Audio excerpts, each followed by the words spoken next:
There's something I often hear in the One Piece community, that One Piece doesn't get good until Arlong Park. That, yeah, there are some cool moments, some neat panels, but it's a bit of a slog until you get to Nami's backstory. And I think that mentality had an effect on the production of the live-action One Piece. Let's introduce Nami right away, she's the focus of Arlong Park. Let's make the villains of the Baratie the Arlong Pirates, because that way there'll be more of a build-up to Arlong Park. Let's zoom through and gloss over Usopp and Sanji's introduction so we can hurry and get to Arlong Park. So that gets me to ask a question. Why not start the series at Arlong Park? Why, quote-unquote, waste time in Syrup Village on the Baratie? Why spend a whole chapter on Gaimon? I mean, people complain about the ever-expanding assets of Nami, but Gaimon was literally just a chest with legs. Or, let's put it another way. What is the point of East Blue? Now, I'm going to preempt some comments. Well, duh, East Blue is all about Luffy recruiting his first 4 crew members and getting his first bounty. And yeah, that's the surface level of it. But an intro to a story, especially fantasy stories, which One Piece is, has 3 goals. Building characters, especially the main cast, building a world, or at least setting the stage for one, and introducing the core themes that will hold the story together. Now, to not get confused, let's differentiate world building and themes, because sometimes people combine the two. World building is the physical, the observable, the things that literally exist in the world. Themes are the subtext, the ideas, the philosophy. They're also a bit subjective rather than objective. Now that that's cleared up, those 3 goals are weaved into the plot of the introduction, and a skilled writer can do this so naturally that you don't even realize it's being done. To take a line from Red Letter Media, you may not notice it, but your brain did. My goal in this series of videos is to outline how the first saga of One Piece lays the foundation for the entire story. That while it doesn't necessarily hit the highs of later arcs, that it does so much more than just get Luffy his first few members of his crew. So, let's start with the actual intro of One Piece, Chapter 1, Romance Dawn. The first chapter of any manga needs to pull a lot of weight, especially in Shonen Jump, where series can disappear without warning if they've failed to capture an audience. So, what do we see? Luffy stabbing himself in the face. Neat. But more important, this first chapter is a story of how Luffy discovers the pirate he wants to be. Luffy's, and perhaps even the audience, have a surface-level understanding of what it means to be a pirate. Being tough, not being afraid of getting hurt, having courage. Then the rest of the story is Shanks clarifying what that means. It's not about being tough, as in I'll beat anyone up who disrespects me, but a different kind of tough. It's not about not being afraid of getting hurt, it's about not being afraid of getting hurt for what you care about. It's not about having a reckless courage, but a noble courage. And you can see Luffy's pirate philosophy concisely explained by Shanks' crew. Pirates always have a good time, there's lots of islands to explore, or to put it another way, it's all about the adventure, and best of all, pirates have freedom. And then Shanks' first mate adds one more tidbit for captains, that the safety of the entire crew and ship rests on his, the captain's, shoulders. Luffy eats the gum-gum fruit, gets kidnapped by mountain bandits, and a giant sea monster appears, then Shanks saves him, losing his arm in the process. We all know it, we all love it. Before Shanks gives Luffy his hat, Luffy vows to himself to be like Shanks. Then finally, the iconic hat-passing scene appears, and Luffy makes the promise to return Shanks' hat back one day when he becomes a great pirate. I mean, technically it's Shanks saying, "Promise me," but it's implied that Luffy agrees to the promise. But the chapter is still not over. 10 years pass and we see an older Luffy and his growth. His claim of being able to punch like a pistol, an obvious exaggeration, is fulfilled with his first gum-gum pistol, being able to ward off the beast that he was helpless against as a child. He then states his immediate wants, a crew of 10 should be enough, and a flag. Then finally he affirms that goal, and note I am very intentionally saying goal here and not dream, to become king of the pirates, unchanged from when he was a child. Then the first chapter finally ends. Let's mark it against the criteria. There are only 2 real characters of note in this chapter, Shanks and Luffy, the series' first pirate and the boy who wants to be like this pirate.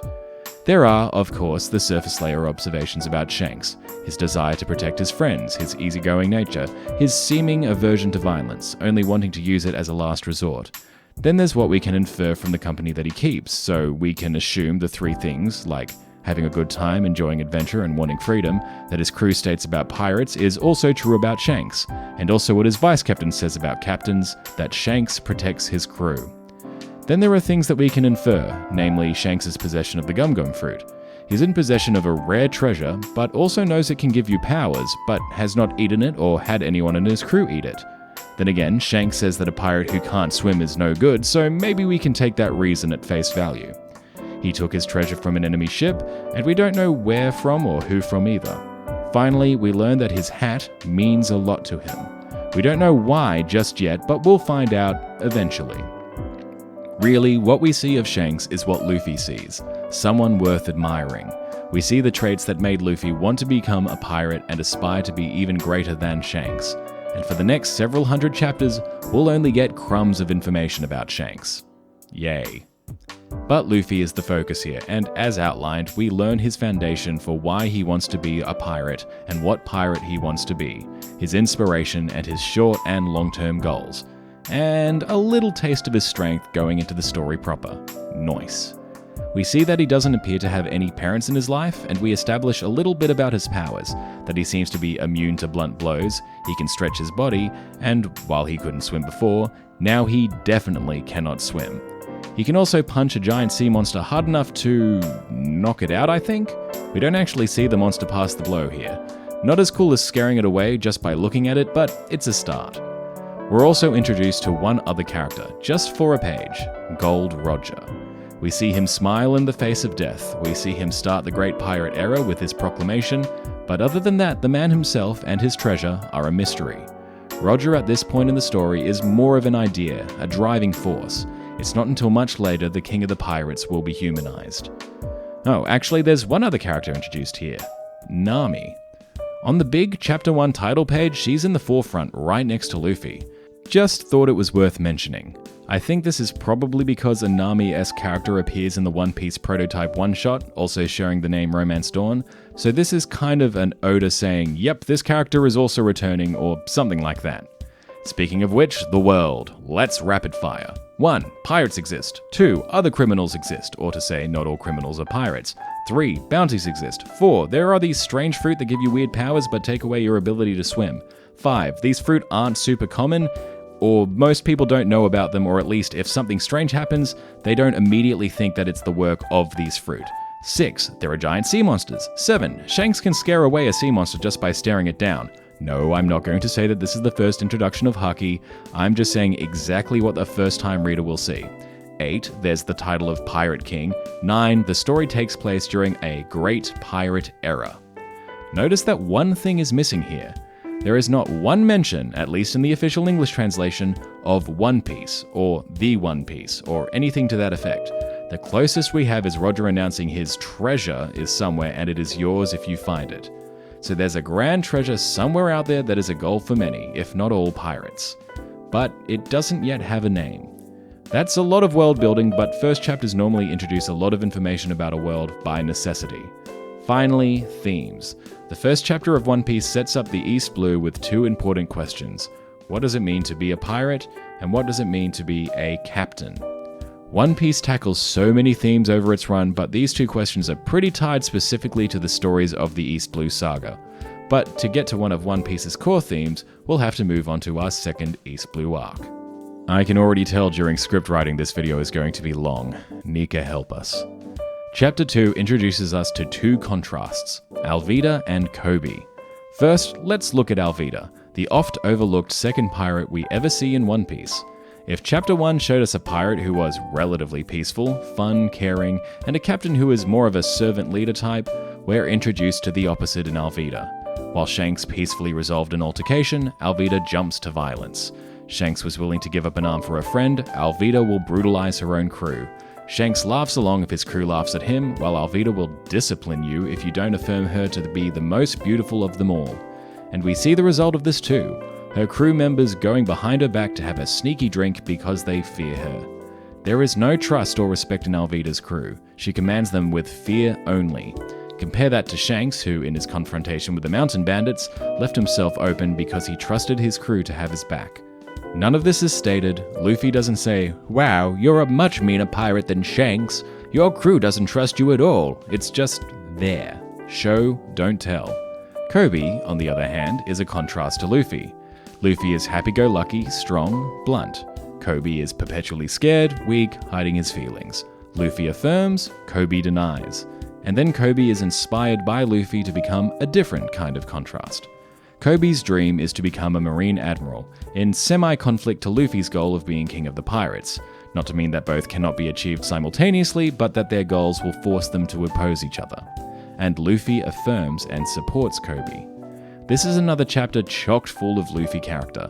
He fully supports Koby in pursuing his dream and helps facilitate him. We see his bluntness, we see his confidence, though funnily enough mixed in with a little self-reflection.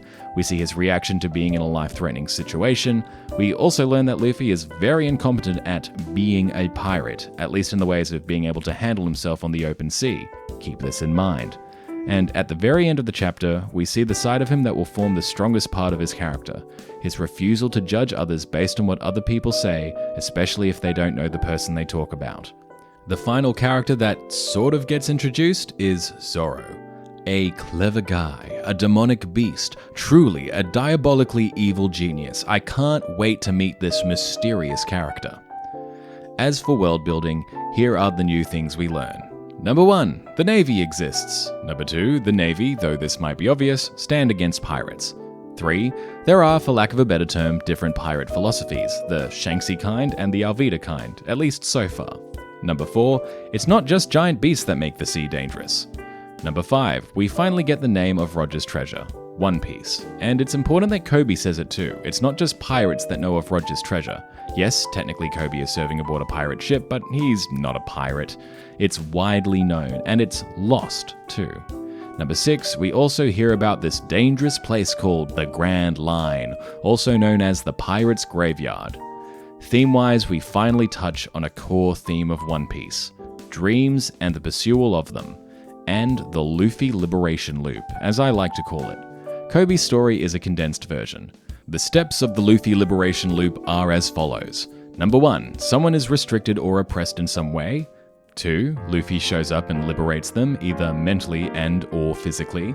3, the liberated person is then free to pursue their dreams and or goals. Remember this liberation loop, it will happen again and again and again and again throughout all of One Piece. But to outline this with Koby, Koby is an unwilling cabin boy to Alvida, abused and oppressed. Luffy shows up and inspires Koby, first mentally liberating him, giving him the confidence to become a marine, and then physically liberating him by freeing him from Alvida, and then Koby leaves with Luffy in order to join the Marines, to follow his dream. I do call it the Luffy Liberation Loop, but really the core theme is liberation itself and freedom in general. But Luffy gets personified as somebody who brings liberation, and boy howdy does that take a whole new meaning in over 1,000 chapters time. Finally, we touch on those questions again. What does it mean to be a pirate, and what does it mean to be a captain? We now see Alvida's answers to these questions. Dominate your crew, have them fear you, do not allow any kind of disrespect. Very different to how Shanks' first mate described the role of a captain. And then we're off to pick up our first crew member, which we'll explore next video. Zoro's introduction was written to be a part of the script for this video, but I'm only halfway through recording it at this point, and the recording has already reached the 14-minute mark. For the first 2 chapters of the story. Good golly, what have I gotten myself into? And I wrote the script over a month and a half ago at this point, but since I want this video to be released relatively quickly, I'll call it here for now. The first couple of chapters are very densely packed with the core of One Piece's themes and world building. It may seem like I'm going into too much detail, pointing out things that may be obvious, especially to longtime One Piece fans, but think about it as a first-time reader, picking up One Piece with no idea what you're about to experience. What were those first readers of Weekly Shonen Jump experiencing as this strange new series started gracing their magazine every week? What are you picking up without realizing? How is the most successful manga series of all time started? How is one of the most detailed worlds in fiction introduced? What did you not notice? but your brain did.